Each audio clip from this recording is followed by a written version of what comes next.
from here sits another transportation hub that was built to revitalize and transform an area. Washington, D.C.'s Union Station opened about 111 years ago. It's the only rail station that's actually specifically called for and authorized by Congress. And Congress deemed that the station must be monumental in character. To make that happen, they hired the famed Chicago architect, Daniel Burnham. Burnham was quoted as saying, "Make no little plans. They have no magic to stir men's blood and probably will not themselves be realized." Now, I don't think Daniel Burnham ever had to persevere through a NEPA environmental impact statement process. He probably never had to negotiate a net benefits agreement with the National Park Service. This has been a long, long process. There have been many, many near-death experiences for this project as we've gone along the way. But today we gather to celebrate the realization of a plan that is not remotely little and will shape the trajectory of our city for generations. Within a half mile of where we stand will be the embodiment of our city's long-term economic strategy, our city's long-term transportation and mobility strategy, the city's long-term climate strategy, and the city's long-term housing strategy. But as we finally put shovel to pretty frozen ground, I do think it's useful to talk a little bit about what got us to this point. While I'm privileged enough to stand here today, this moment has the fingerprints of many of my predecessors. It was former Mayor Patsy Ticer who rallied a city to stand up to one of the governor's predecessors and a previous owner of the Washington football team to prevent a stadium from being built on this location. It was her successor, Mayor Carrie Donnelly, who first adopted a comprehensive plan for Potomac Yard and laid out a vision for what the future could be in this former rail yard. It was his successor, Mayor Bill Ewell, who adopted a funding plan for the Metro, selected the site, and brought the EIS to the finish line. It was during my predecessor, Mayor Allison Soberberg's tenure, that we concluded the EIS, and we worked with WMATA to select the contractor to build this station. On July 10th, 1992, I was getting ready to start 8th grade. The Baltimore Sun published an article about the announcement of the new stadium location for this site. And I quote, "The project faces much political opposition, led by the congressman from that area, Representative James P. Moran, Jr., a Democrat. Moran, who plans to introduce federal legislation to block such sports franchise moves, called it, quote, a poor use of a very valuable piece of property. The plan also called for a $32 million metro station at the site. And Moran said that there would be opposition to the government's building a metro stop that might only be used 10 times a year. Representative Moran said that he's just as certain that the new stadium won't be built as Cook is sure it will be. Quote, we'll find out who's right, the congressman said. Jack Kent Cooke, though, said the development will change this eyesore of a railroad yard and make a silk purse out of a sow's ear. About 16 years after the Baltimore Sun article, a pair of young council members from Delray, one with way more hair than he has today, and the other with way less hair than he has today, weirdly enough, put out a memo laying out a vision for reviving the Potomac Yard Metro project and capturing the value of future development in order to fund it. Now, Rob Krupika and I sent a lot of memos back then. I'm not even sure we imagined this would happen. If you told us that 12 years later I would be the mayor trying to see this project to completion, Paul Smedberg would be the chair of WMATA trying to see this project to completion, and that Rob Krupika would be selling donuts to the construction workers trying to see this project to completion, I'm not sure any of us really would have believed you, but here we are.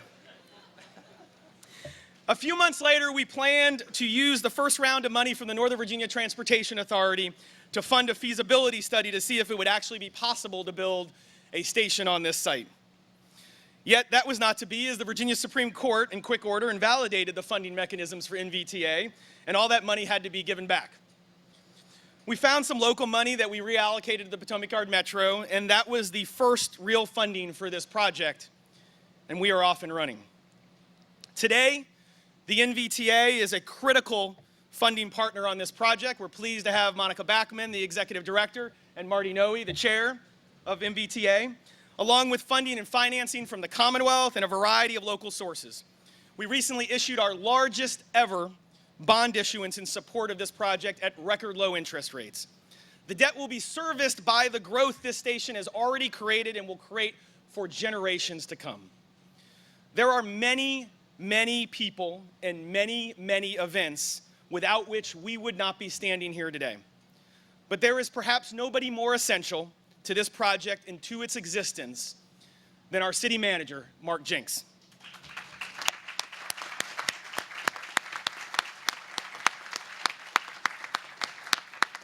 Mark devised a creative financing plan that made this project happen, and he and our incredibly talented staff have continued to guide this project over hurdle after hurdle after hurdle after hurdle ever since. While we've begun major construction activity, the work is not complete. We will continue to work to apply the $50 million grant that the Commonwealth recently provided to improve access to the station from the south and refine the design as we move forward.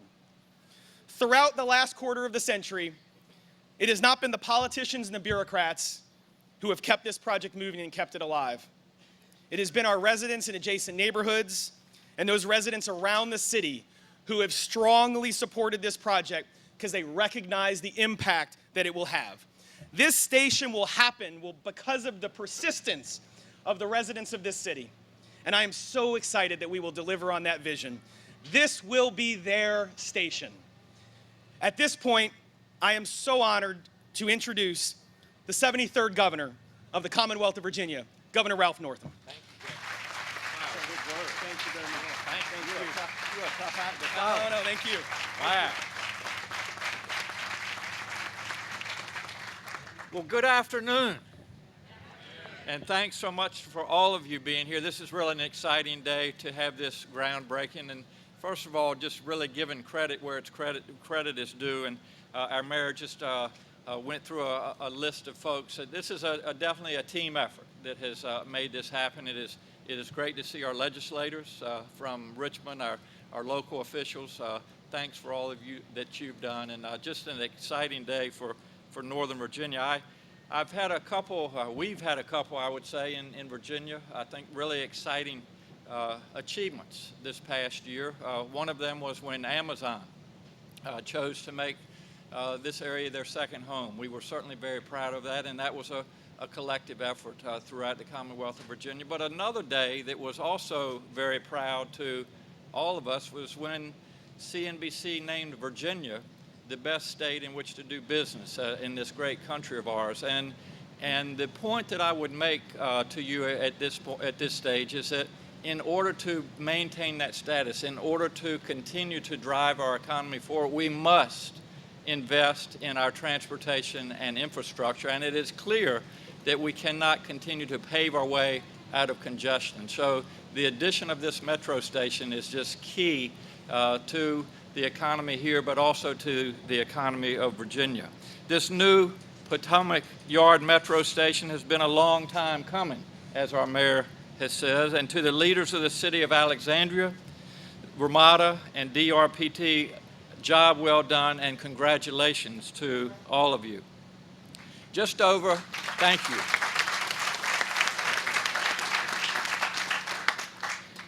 You know, as I said, Amazon came here. Amazon chose Virginia in part because of our transportation system, especially our public systems like Metro.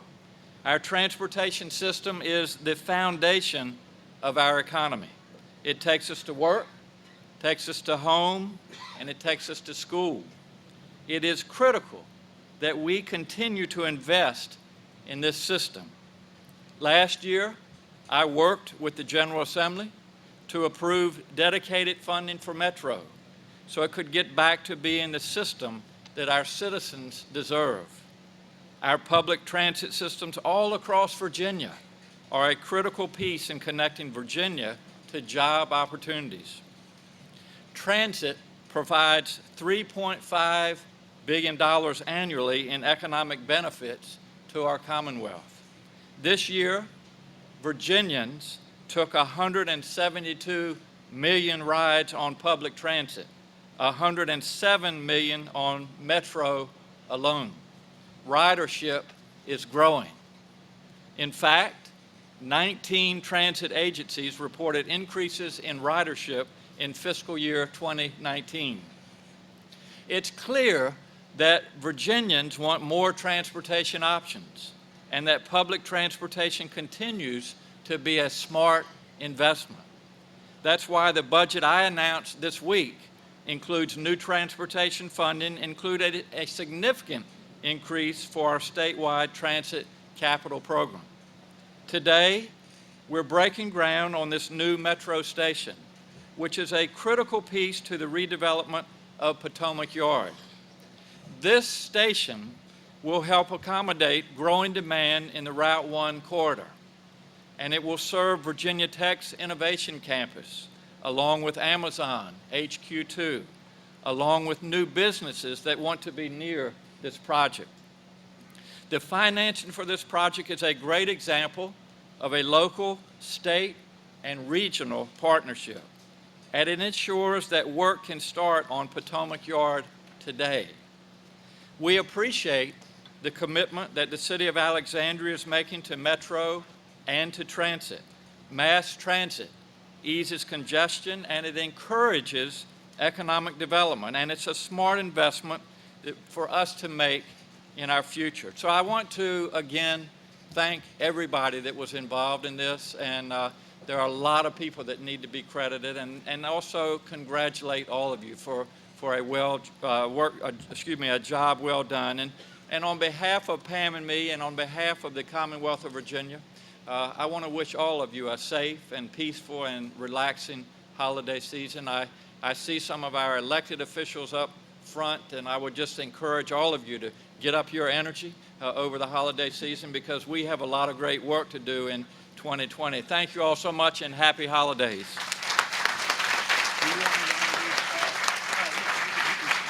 Okay. Thank you. Appreciate it.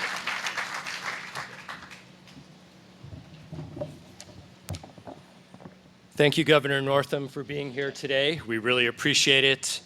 And we also appreciate your leadership on improving transportation options for all Virginians. I could not be more excited to be with you here today for this groundbreaking, and it's finally a reality. And Mayor Wilson introduced several electeds, but I'm also mindful of several people in the audience, city staff, planning commissioners, neighborhood representatives, and other community people who really put a lot on the line to make sure this project got to the finish line. And you're all to be congratulated.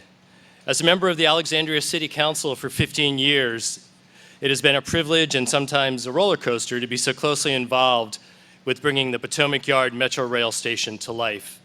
As a former chair of the Northern Virginia Transportation Commission and the Virginia Railway Express Operations Board, I know firsthand what a vital role the Metro system plays in our regional transportation network. It has been an incredible honor for me to now chair the Metro Board and continue to work with so many of you in this tent who play a key leadership role and planning roles in our region. As a resident of Alexandria, thank you to all the city officials, expert staff, and the community members who have poured your time, talent, and hearts into this project. I was thinking about driving over here, just a little aside, and to think that this metro station is going to be the heart of education, innovation, and discovery is not only exciting for this city and this region, but for the Commonwealth, and what it is going to mean for us for decades to come, generations to come. Thank you to all the government agencies, contractors, consultants, organizations, and stakeholders who have worked so hard to get us here today. And as Metro Chair, And on behalf of the board, I want to thank all the Metro employees and Metro itself for embracing this new station, providing design, procurement, construction oversight, and preparing to welcome Potomac Yard into the Metro system very soon. I'd also like to take a break here. Paul Wiedefeld very much regrets that he could not be with us here today. He's under the weather. But I do have some brief remarks he asked me to give on his behalf.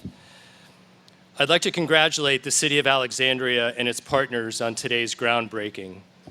It is an exciting time for the Potomac Yard area. A lot of things are happening, and a new Metro station will be a game changer, to say the least. It took many years of hard work to reach this milestone, and we look forward to welcoming Potomac Yard into the Metrorail system. We will continue to work in partnership with the city throughout the construction process. We are also grateful for the leadership of Virginia and Alexandria in supporting public transit and their commitment to invest in the Metro system. A few quick facts about Potomac Yard Station. The 3.1-mile stretch between Braddock Road and National Airport, about a 5-minute rail trip, is currently one of the 5 longest distances between stations in the system. The new Potomac Yard Station will serve as an excellent access point between these 2 stations. Potomac Yard is one of 7 new Metrorail stations that will be opening in the near future. We currently have 91 stations. After the Silver Line Phase 2 opens, we will have 97 stations, and when Potomac Yard is complete, that station will be number 98. And another interesting fact, it was 50 years ago today, last week on December 9th, that the first groundbreaking took place for the Metro system. So we're really proud that we could state that today, and when you think what this station is, again, what this station will do for this city and this region and the state, it's really sort of an interesting fact and timing for this groundbreaking. So in keeping with Metro's commitment to sustainability and Metro's Energy Action Plan, this station will be the first in the United States to be designed and constructed using new LEED for Transit Green Building Certification standards. Metro and the U.S. Green Building Council are partnering to use the Potomac Yard project as a test case to help refine this new standard.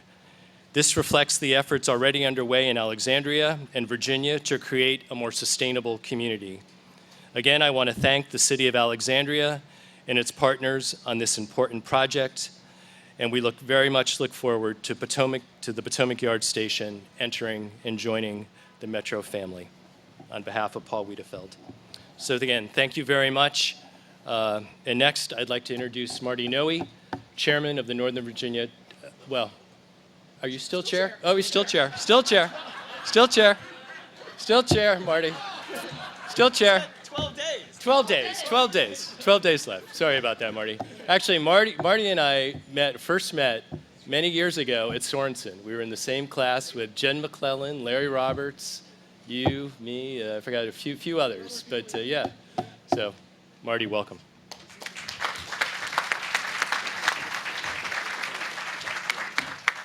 So I will say that I was going to start off by saying that Paul, and he referenced this, we attended the Sorensen Institute together back in 2001, and I was going to say that he's one of my longest standing friends in politics, but he just tried to steal my last 12 days in office from me. And I got to say, I'm holding on with my fingernails here, pal. Let me give me this one last moment. Thank you all very much for giving me a few moments here to speak about this important project on behalf of the Northern Virginia Transportation Authority. As chair of the NVTA, I often speak at groundbreaking and ribbon-cutting ceremonies for big transportation projects, and I always go fourth, which means all of the stuff that's in my notes has already been said by some previous speaker. But what I will add a few things. The NVTA is really proud to be one of the main funding sources for the construction of the Potomac Yard Metro Station. The NVTA has approved over the last 6 years 92 different projects, about 110, 115 different funding approvals, but some projects have been funded in different pots, this project being one of them. With 92 projects, though, I'm very happy to say Potomac Yard Metro is one of the most important, if not the most important project in the region, certainly the most important project going on in the world of transportation for the City of Alexandria. This is truly going to be a transformative project for this part of Alexandria and for the city, but really speaks very well for all of the investments that we're making here in Northern Virginia. To think that just 7 years ago, Northern Virginians didn't have a reliable source of transportation funding. And now we're putting hundreds of millions, indeed billions of dollars into major transportation improvements that aren't just important to the people who live immediately around them, but rather are important to all of the people in Northern Virginia. I think something that's become very clear to us as a region, I know certainly having had the opportunity for the past 11 years to serve as chairman of the authority, it's become clear to me that it's easy to think of Northern Virginia as being a region made up of 9 jurisdictions: Alexandria, Arlington, Falls Church, Prince William, Fairfax, Loudoun, et cetera. And while that's technically accurate, it doesn't really represent the truth. At this point in time, Northern Virginia is a single place. We are a single community that just happens to be represented by 9 different elected bodies. The people who live in all of our jurisdictions, who work in our jurisdictions, consider each other neighbors.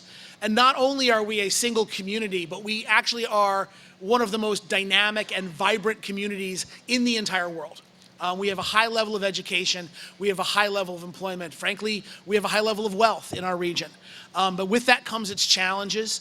But I'm very proud on behalf of the entire Northern Virginia region, and certainly here to say congratulations to Mayor Wilson, the City Council, and all of the hundreds of people who've played a major role in getting us to this day. Congratulations on moving forward on this extremely important investment that really typifies what makes Northern Virginia great, that we're capable of making this kind of investment that will allow our community to continue to grow, to continue to be well-educated, to be prosperous, to be diverse, and to be dynamic. And it's been a great honor of mine, and I think a great honor on behalf of everyone at the NVTA to be part of it. Thank you all very much.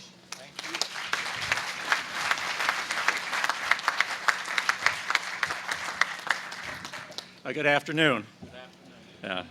Today is another step, as you heard, in a long journey. The idea of metro station has been discussed for a half a century in the region, in Alexandria, but it was only an idea and something that did not and could not come to fruition for various reasons. This is a mega project, and mega projects face, any of you who worked on these, more hurdles than smaller projects. Lots of challenges. But fortunately, we're here today, ready to break ground as these challenges and hurdles have been successfully addressed, and the pieces came together so this $320 million station, not $32 million anymore, could be built. Why others have focused, and speaking to you today, on policy, transportation, land use, I'm focused on money. That's how it got done. And secondly, the men and the women, the organizations they work for who have been working on this project and helped bring it over the finish line. This initiative started, as you heard, 10 years ago. The city was updating its master transportation plan. And it was past the time when their metro system was built largely with 80% federal money and only 20% local. Unfortunately, at the time, there was an operating railroad yard here. There was talk of, well, should there be a metro station over here? And it was like, no, there's a railroad yard here. And so that 80% money went by the wayside. Federal earmarks also, at about the time we were working on the station financing, faded. So the only options were city money and private money. And with the city side, the challenge, as any government faces, is the general fund never has enough money to do the basics, and to fund a metro station. Even then, I think the cost estimates were like $150 million. It just seemed a stretch. That meant the only way to do this was to do a value-added approach and utilizing taxes raised from what could happen at Potomac Yard and developer monies which could be paid based upon the additional value of upzoning the property. So the city got asked the financial feasibility question. We took a while, literally turned the back of the envelope over and said, is this at all possible, even worth looking at? Sometimes we get memos from city councils and say, well, we want to think of doing X or Y, and you're like, oh, sometimes it's easy to say no. But in this case, it was like intriguing, and we thought, let's see what's possible. So it began also at the time we were working with the owners of Potomac Yard Retail Center. And as those plans became drafted, it became clear that some 8 million square feet of development could be built in North Potomac Yard. And that's about how much was eventually approved. And then there was 5 million that had been previously approved for South Potomac Yard. And the challenge, so there was tax revenue going to be there, but the challenge was when you build a station, you write the check up front. But you don't get the money from the tax revenues until 10, 20, maybe 30 years from now. So that created a cash flow problem. That was really the problem we had to resolve. Because it was clear the station had a great return on investment, but how to get through that first 10 years of financing was the greatest difficulty. So we had expert assistance from, I want to call out WSP. They had Parsons Brinkerhoff before. They had a few names since then. But they developed the financial model and kept with us for a decade while we worked through each of the challenges as the station became more expensive, as we tackled with how to put the pieces together. So today, the plan is new taxes generated from Potomac Yard. The second layer is a special tax district we put in place in North Potomac Yard in 2011. The third was a negotiated developer contribution to be paid upon completion of buildings. And over time, that'll give us, in today's dollars, $70 million towards the station. And the EIS proceeded. The station got more expensive. The construction market prices went up. And we're looking for other sources. Commonwealth Transportation Board came to the forefront with a $50 million 2% loan, long-term loan. And as has been discussed, Northern Virginia Transportation Authority funding was restored with a strong funding stream. And as Chair Noe noted, $70 million was granted to the city. And finally, within the last month, the city went to the bond market and borrowed $182 million at 2.6% for 30 years. So that's pretty good.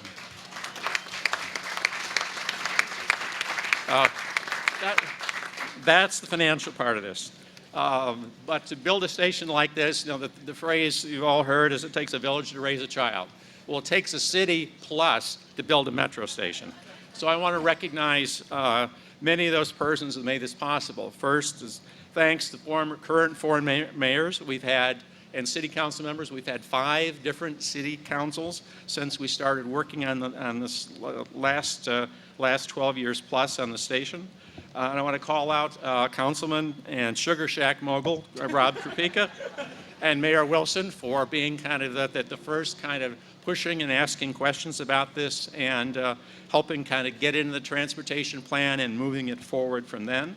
As I mentioned, the consultant team, Dave Early and Tim Thornton from WSP, who's the financial model on this is spreadsheets. They're about 500 pages thick. And it's a lot of moving parts, but the moving parts work. At WMATA, John Thomas, chief engineer now, and Jim Ash, who've been on this project from day one, and to Fred Robertson, who is now the project manager and will carry this project to ribbon cutting. Federal Transit Administration was with us from day one, and Dan Koenig was there for much of that time for FTA during the EIS process. As mentioned, the National Park Service, who, while protecting their natural resource interests, worked with us to get to yes. We thank Peter May and Tanny Stidham for their able assistance. DARPT, under the able leadership of Jennifer Mitchell, gave us key guidance and help over time. Also, NVTA, NVTC played key roles, as well as VADEQ, Tom Fahey and his Northern Virginia regional staff, along with the Corps of Engineers, which required very thorough and exacting reviews before granting the necessary permits. There were many consulting, engineering, transportation, planning, law firms who gave this project their best, and their names in the program. We'd also like to thank the developer team of Lionstone, JBG, their consultants and lawyers, for working with us to develop this unique public-private partnership, and the city staff who worked, they're the core of how this project happened. Special thanks to Deputy City Manager Emily Baker, Rich Baer, Jan Lambert, Joanna Anderson, who provided key leadership, and to Terry Sayre, who's joined the city a few months ago, and that leadership baton has been handed to carry this project to fruition. Engineers Mitch Bernstein and Daphne Codd, who slogged through the details and found solutions to seeming intractable problems. Daphne's the day-to-day lead and has proven to be an able point person. Lee Farmer, who managed the 5-year EIS process until she left to tackle this thing called Long Bridge. And numerous other city staff, finance, budget, parks, planning, communications, and code offices, who at various times were called in, sometimes at the last minute going, we've got a problem, we've got something that's due, we've got to get a comment to the state or the federal agencies, can you give us some help? Their expertise was absolutely invaluable. And there's the expertise of everything that gets done, including today's event, which Lydia Duran and Kristen Lang organized for us and helped us kind of get this groundbreaking going. And finally, I want to thank the resident-comprised Potomac Yard Metro Implementation Advisory Group, who along with our articulate and active resident communities have provided valued advice, thoughts, nudges, challenges to help us make the best decisions. To all these dedicated and able residents, city staff, advisors, regulators, at the federal and state levels, we give you our deep thanks for a job well done on a significant project which will serve our community and the region for generations to come. We will hear next from Mila Yoakum, who is president of the Potomac Yard Civic Association, and she's representing many of our engaged civic partners. Mila?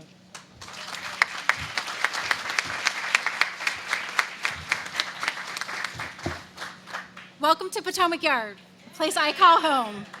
I am honored to represent the Potomac Yard Civic Association, PYCA for short. I also would like to thank the number of partners who brought us here today. So Governor Northam, federal partners, Mayor Wilson, City Council, both present and past, city staff, WMATA, and of course, the number of civic association neighbors, friends, residents. We could not have done this. You persisted through this, the design, the engagement, and the contract to get us here today. So please just give a round of applause for the number of people involved.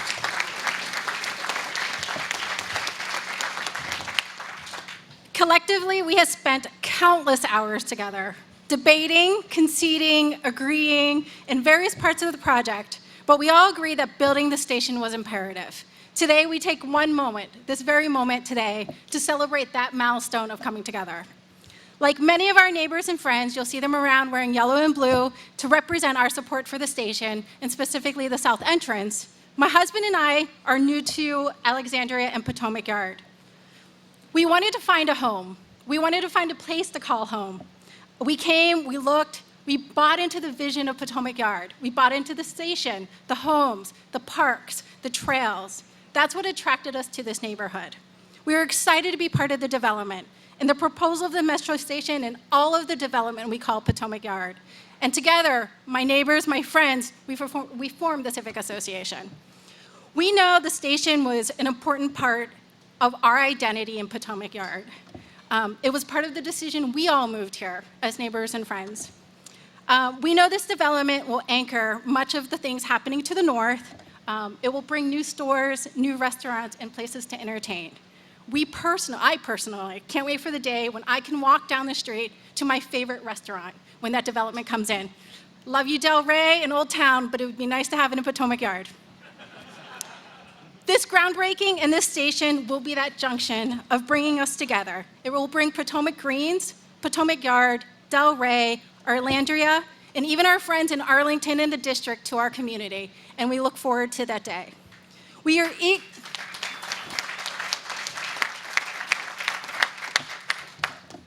to see the station come to completion, and before you know it, we'll all be here in 2022 for the ribbon cutting. And as we continue to see the project come to progress and come to completion, we continue to look forward to working with the city staff, and the number of team members that it takes to build this station as we continue to work on the south entrance and the additional successes together in the coming months and years. So thank you from Potomac Yard Civic Association and the residents and neighbors, and happy holidays from PYCA.